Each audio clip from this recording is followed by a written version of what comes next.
Good morning. Now, we've been asked to choose an aspect of European clothing or fashion and to talk about its development over time. I decided to focus on a rather small area of clothing, and that's pockets. I chose pockets for two reasons, really. We all have them in jeans, jackets, coats, for example, and even though we often carry bags or briefcases as well, nothing is quite as convenient as being able to pop your phone or credit card into your pocket. Yet, I suspect that other than that, people don't really think about pockets too much, and they're rather overlooked as a fashion item.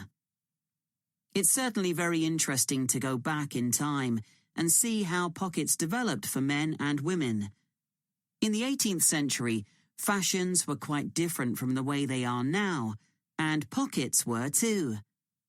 If we think about male fashion first, that was the time when suits became popular. Trousers were knee-length only and referred to as breeches.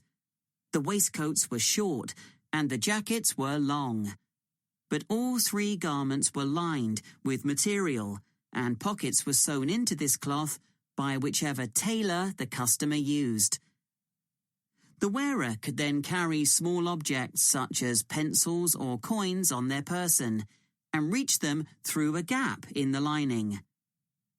Coat pockets became increasingly decorative on the outside for men who wanted to look stylish.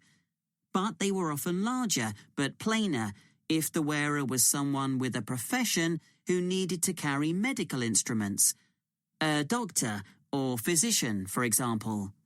The development of women's pockets was a little different.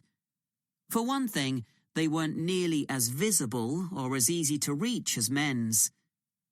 In the 18th and 19th centuries, women carried numerous possessions on their person, and some of these could be worth a lot of money. Women were more vulnerable to theft, and wealthy women, in particular, worried constantly about pickpockets.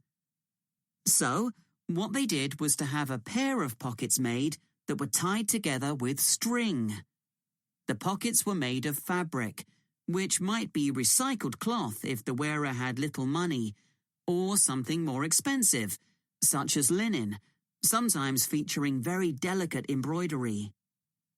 Women tied the pockets around their waist, so that they hung beneath their clothes. Remember, skirts were long then, and there was plenty of room to hide a whole range of small possessions between the layers of petticoats that were commonly worn. They would have an opening in the folds of their skirts, through which they could reach whatever they needed, like their perfume. Working women, of course, also needed to carry around items that they might use for whatever job or trade they were involved in, but their pairs of pockets still remained on the inside of their clothing. They just got bigger or longer, sometimes reaching down to their knees. So, the tie-on pockets went well into the 19th century, and only changed when fashion altered towards the end of that period.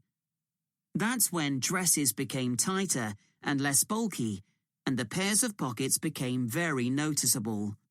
They stood out too much and detracted from the woman's image.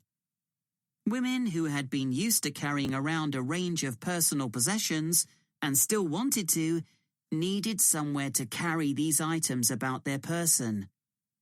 That was when small bags, or pouches as they were known, came into fashion, and of course, they inevitably led onto the handbag of more modern times, particularly when fashion removed pockets altogether.